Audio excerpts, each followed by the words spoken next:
What a kind introduction. I'm a little dismayed that my grades really didn't respect that kind of mutual love that we had this past semester. But I do appreciate Steve coming down this afternoon. He had a funeral this morning and drove down this afternoon to be here today because he made a commitment. And he told me this week, he said, sometimes that just happens. Ministry just gets in the way. And I think we all here know that. So it is an honor to have you come down, Steve, and it is an even greater honor to call you a good friend and mentor. I can remember just last summer, horrific news scanned across the screen of every television station in America and around the world. The news that was being communicated that afternoon by the media left people absolutely devastated. Some people were sad, others were in shock, and some were in utter denial.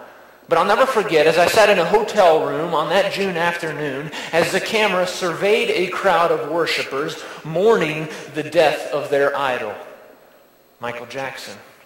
One fan recalled her reaction to Jackson's death in the Los Angeles Times report. She said, "When I heard the news of Jackson's passing, I fell to the floor sobbing." And the more I read the article, the clearer it became that she wasn't just a fan of Jackson, she was a worshiper. Now, fans responded to the tragic death of the King of Pop in various and interesting ways.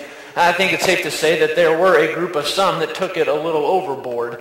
A group of so-called fans birthed their dream into reality when forming on Facebook the group, the International Group of the Anointed Michael Followers. These people unashamedly worship Michael Jackson and are encouraging the public to participate and to do so.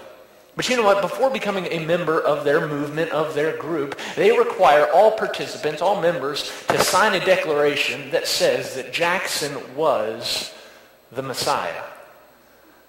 Now, radical nutcases or not, let's be a little positive here. If they ever gain enough followers to form a church, at least their hymns would be great, right? But to them they may call it honor. Some may call it respect.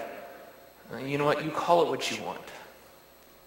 But the reality is a majority of people outside the church, and inside the church as well, have at some point misguided their worship at some point and directed it towards some meaningless thing, some meaningless object. So perhaps for you, rather than Michael Jackson, your object of affection, your object of worship may be a car.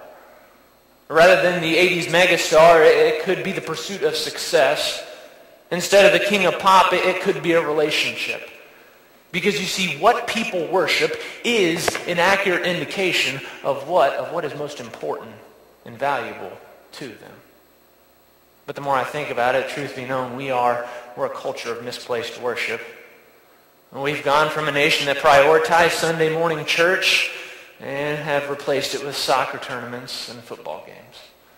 And rather than fathers taking their leadership role seriously in the home, instead they find themselves working late hours in the office and label it climbing the ladder of success. And rather than faithfully tithing 10% of our monthly budgets, more important things seem to get in the way, right? Paying off credit card debt, making the mortgage payment, buying a nicer car. You see, America's primary enemies are not radical extremists from the Middle East. More precisely, it's our decision to surrender ourselves in undeserving, misplaced worship. But you know what? This is no new dilemma. This is nothing that has just emerged within the last decade or so. In fact, it's been around for quite some time. The Gospel of John tells of a historic encounter Jesus had with a particular woman in the town of Sychar. Christ was by himself as he and the disciples made a little rest stop in this city. Now, this may have confused Jesus' Jewish followers because you see, Jews, they always avoided the town of Sychar. It was a Samaritan town because of the racial prejudices and divisions they had towards one another. An upright first century Jew that would travel from Judea to Galilee would intentionally go around Sychar, avoiding contact with the lowly Samaritans. But you see, we know that Jesus was never one to really hold to tradition and really scorn upon those who were undistinguished. We know he came to earth to save humanity from our sins and proclaim the truth. And that's exactly what is taking place here as Jesus is connecting and teaching the truth to an unlikely individual in an improbable place found in John chapter 4, the Samaritan woman. After engaging this woman in conversation during the hottest and really least busiest time of day at the city's water well, we see Jesus diving into a deep discussion regarding what true, authentic, worthy worship looks like. You see, her religious heritage was one filled with pagan gods, false teaching, and really could be characterized as just kind of missing the point.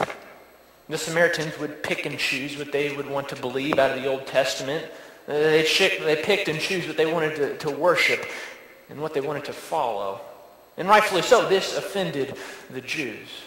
And so in verse 20 of our text, the woman strives to understand meaningful worship by asking this question. She says, "So tell me, why is it that you Jews insist that Jerusalem is the only place of worship, while we Samaritans claim that it is here on Mount Gerizim, where our ancestors worshipped?" Verse 21, Jesus replied, "Believe me, dear woman, the time is coming when it will no longer matter whether you worship the Father on this mountain or in Jerusalem." You see, Jesus was gently clarifying the misconception of worship in this woman's mind. By this point in the conversation, this woman perceives that Jesus could be the Messiah, so perhaps a question that she had always wanted to have answered above all else was one regarding worship, what that looks like to the Father. So to all intents and purposes, she says to Jesus, "Hey, where is this place where I can give my sacrifices to God? At what location is he most likely to accept my worship?" And you see, the problem with her pursuit to define worship was that she believed that it was centered upon external circumstances. And so the first principle that Jesus clarifies worship and defines it by is he says that worthy worship is a way of life. It's a way of life. In verse 21, Jesus responds to her question by saying, "Woman, you're missing the point. Your location, what you wear, all these external outside elements, well, they're really just meaningless to God in hindsight. It doesn't matter whether you worship God in the temple or in your home. It is to be a lifestyle and not a location." And you see, worshiping God isn't so much an outwardly act as it is an inwardly disposition. And Jesus uses the Greek word. I want you to note this. He uses the Greek word here, proskuneo.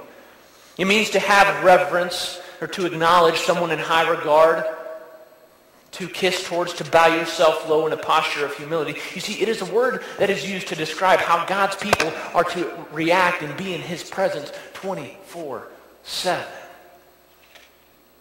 You see, worship is voluntarily offered to God as Christ offered himself to us. Because what he was really getting at, if you want to sum it up here in this passage, he says to the woman, you want to know what true worship is? It's this. Surrender completely.